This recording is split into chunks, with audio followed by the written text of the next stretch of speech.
கோடாரி இல்லாதவனுக்கு கோடாரியை வச்சு வெட்டி பழக்கம் இருக்குமா? ஆனாலும் விசுவாசத்துல அவன் என்ன பண்ணிட்டான்? ஸ்டெப் எடுத்து வச்சுட்டான். இரவல் வாங்கிட்டான். இரவல் வாங்கி என்ன பண்ணிட்டான் அப்படின்னா, வெட்ட ஆரம்பிக்கும் போது ஒருவன் ஒரு உத்திரத்தை வெட்டி விழுத்துகைன்னா வெட்டி கீழே போடும் போது ஆமென், அவன் கோடாரி தண்ணீரில் விழுந்தது. தண்ணீர்ல விழுந்தது. அவன் ஐயோட்டான். ஐயோ என் ஆண்டவனே, அது இரவலாக வாங்கப்பட்டது என்று என்ன செய்தானா? கூவினா. உடனே எலிசா சொல்றாரு, தேவனுடைய மனுஷன் கேட்கிறா, அது எங்கே விழுந்தது? ஆண்டவரே, விழுந்துட்டு விழுந்துட்டு விழுந்துட்டு எங்க விழுந்துச்சு? இந்த பகல் வேளையிலே விசுவாசத்துல நீங்க 4 ஸ்டெப் எடுத்து வச்சீங்க, 5வது ஸ்டெப் விழுந்துட்டீங்க, புலம்பிட்டு இருக்கிறீங்க.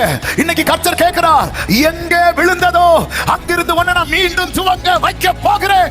எந்த இடத்துல போச்சு? ஆமே, எங்க நீங்க நஷ்டமானீங்க?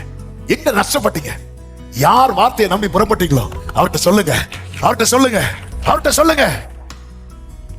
அது எங்க விழுந்துச்சு? அவருக்கு சொல்றாரு, இந்த இடத்துல. அது எங்க விழுந்தது? அவன் அந்த இடத்தை காண்பித்த போது ஒரு கொம்பை வெட்டி அதை எலியா என்ன பண்றா தெரியுமா? அங்கே எரிந்து அந்த இரும்பு மிதக்குமா?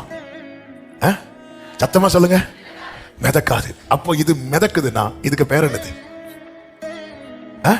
நம்ம அறிவு என்ன சொல்லும்? மிதக்காது. இது மிதக்குதுன்னா இது அறிவல்ல, இது அதிசயம். நீ கர்த்தரை நம்பி 4 ஸ்டெப் எடுத்து வச்சுட்ட, நீ கீழே போயிட்ட. விட்டுறாத, கர்த்தரை நோக்கி பாரு. அறியாதது மெட்டாததுமான ஆமென் சொல்றவங்க மட்டும் கரங்களை தட்டி. நீ எடுக்க போறியா இல்ல ஐயோன்னு புலம்ப போறியா? இன்னைக்கு கர்த்தர் சிலரோடு இந்த வார்த்தையை தீர்க்க தரிசனமாய் பேசுகிறார். உன் கையை விட்டு போன வாக்குத்தத்தம் உன் கையிலிருந்து விழுந்த